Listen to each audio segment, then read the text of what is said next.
नमस्कार students. Cat 2025 की जो जनता है उनके लिए बस एक ही मन में ये फ्रेज है कि ये दुख काहे नहीं ख़त्म होते बे। तब से लगना शुरू हुआ कैट 2025 के बाद वो अभी लगती ही जा रही है। और जेड 2026 का जो आज एग्ज़ाम था उसके बीच में स्नैप भी हुआ, एनमेट भी हुआ। चलो उसमें थोड़ा सा मन महसूस लिया कि भैया जेट में फोड़ देंगे, लेकिन जेट ने तो खुद फोड़ दिया। जेड 2026 का जो एग्ज़ाम रिव्यू है, एनालिसिस है, उसमें चिल्ड्रन आर कंप्लीटली ट्रॉमाटाइज कि आखिर ये था क्या, व्हाट वाज दैट एक्चुअली। तो कोई भी सेक्शन उठा लो, क्वांटिटिव एप्टीट्यूड इनसेन, एक ही वर्ड है इनसेन। मतलब क्वेश्चन ज्योमेट्री भरी पड़ी है, उसके बाद जो क्वेश्चन है वो समझ नहीं आ रहा है क्या करना है, आखिर पूछता क्यों है जब इतने ही क्वेश्चन टफ बनाने हैं। मतलब बहुत ही ज़्यादा। और आरसीज में भी जो वीए है, एलआर कंप्लीटली अलग लेवल पे। आरसीज पांच पांच आरसीज, इतने lengthy RCs. Of course I know के जो जेड के वीए है वो स्लाइटली अबव होती है कैट की, लेकिन स्लाइटली नहीं था भाई, ये मैनीफोल्ड था। तो भैया लगनी शुरू हो चुकी है जेड में भी बहुत ही इंसेन परफॉर्मेंस। अब बच्चा क्या ही कर सकता है ना, वो तो एग्जाम ही लिख सकता है।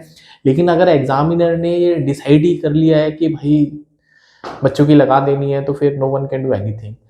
क्वांटिटिव एप्टीट्यूड के जो क्वेश्चंस थे वो बहुत ही डिफिकल्ट थे, चैलेंजिंग क्वेश्चन थे। There were some insane question. जो सिटर्स थे वो इक्का दुक्का सिटर थे, वरना प्रीवियस ईयर के मुकाबले जो जो इजी क्वेश्चंस होते थे, जो लगता था 4-5 सवाल हो जाएंगे, इस बार वो भी शायद से बच्चों को नहीं मिले। तो जितने भी बच्चों से मेरी बात हुई है, they were crying actually, right. Decision making में भी सेम स्थिति। अब डिसीजन मेकिंग और वीए तो बेसिकली इतने ज़्यादा क्लोज ऑप्शंस होते हैं, तो आप अभी इन ऑप्शंस के भरोसे ये नहीं कह सकते कि मेरा ये आंसर ठीक है या मेरा आंसर रॉन्ग है। वो तो जो ऑफिशियल कट ऑफ आएगा ना, ऑफिशियल आंसर भी आएगी, जो उसका एक्सेप्टेंस होगा एक्सएलआरआई का, रेस्पॉन्स शीट का, वही फाइनल है। तो जो भी मेंटोर्स हैं वो अपने अपने हिसाब से आंसर करेंगे। Of course I respect them कि उनके विवेक के हिसाब से वो आंसर हो सकते हैं, बट अल्टीमेटली जो मानने वाला है ना, तो वो तो जेट ही है ना।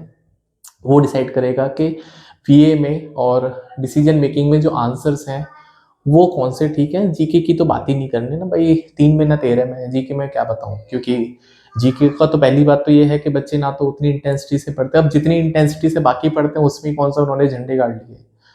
अब बच्चों की कोई गलती नहीं है बेसिकली। तो मतलब ऑफकोर्स पेपर जब टफ होता है तो सबकी लगी पड़ी रहती है। तो ऑफकोर्स ये जो पेपर था चैलेंजिंग था।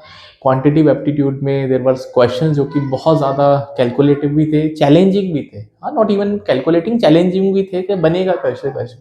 ज्योमेट्री भरी पड़ी है, मैंसुरेशंस हैं, उसमें प्रोबेबिलिटी है।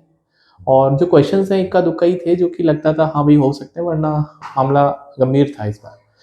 तो ये जेट भी खत्म हो गया। अब क्या, अब देखो सीमेंट का एग्जाम बचा है। मुझे नहीं लगता है बहुत सारे बच्चे सीमेंट में ज़्यादा इंटरेस्टेड होते हैं। वही बच्चे इंटरेस्टेड होते हैं सीमेंट में जिनको लगता है कि हाँ भाई यार इस बार कुछ कॉलेज लेके ख़त्म कर लेना। बट मेरे हिसाब से अगर आपके पास ये अपॉर्चुनिटी है और आपके पास ये दम है कि आपको रीटेक लेना चाहिए, तो यू कैन टेक, बट अपनी रिस्क पे लेना। बिकॉज मेरे कहने से रीटेक वीटेक कुछ नहीं भाई, आपका अपना लाइफ है, आप देखो क्या करना है।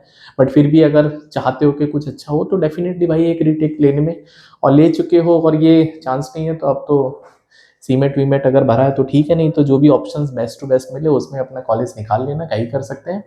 बीच में कभी जिज्ञासा जाग जाए कि हाँ भाई जून के आसपास के फिर से एक बार ठीक है, एक बार और बन जाते हैं क्रांतिकारी, कैट लिख लेते हैं, मान्य तुम्हारा लिख लेना, मैं तो मना नहीं कर सकता। एसआरसीसी जीबीओ का मुझे लगता है कि अच्छी अपॉर्चुनिटी मिल सकती है। और माइकेट दो अभी मेरे हिसाब से, लेकिन माइकेट में भी ये है कि परसेंटाइल कैट का फंडा मांगी है। बट फिर भी अगर आपको लगता है कि उतना आसपास है तो माइकेट भी ट्राई करके देख लेना। लेकिन एसआरसीसी जो जीबीओ का एग्जाम है मेरे हिसाब से उसको आपको फिल करना चाहिए। आई थिंक 26 के आसपास या 23 के आसपास उसका लास्ट डेट है। चेक कर लेना, अपॉर्चुनिटी मिस नहीं करनी चाहिए ना। अब तो जेट भी हो गया तो पता चल गया है कि कहाँ स्टैंड करते हैं। बाकी कुछ भी जो क्वेश्चंस होंगे, एक्चुअल क्वेश्चन मेरे डोमेन में आएंगे या अब आंसर की आएगी तो मुझे क्वेश्चन भी पता चल जाएगा, उनका सोल्यूशन कर लेंगे। बाकी ये जो जर्नी है अभी ऑलमोस्ट 90% कंप्लीट हो चुकी है। अभी एडमिशन्स वगैरह के प्रोसेस स्टार्ट हो चुके हैं। तो अगर आपके पास कॉल्स हैं तो please do not spoil those calls, बहुत इंपॉर्टेंट है। एक एक कॉल इस समय बहुत इंपॉर्टेंट है।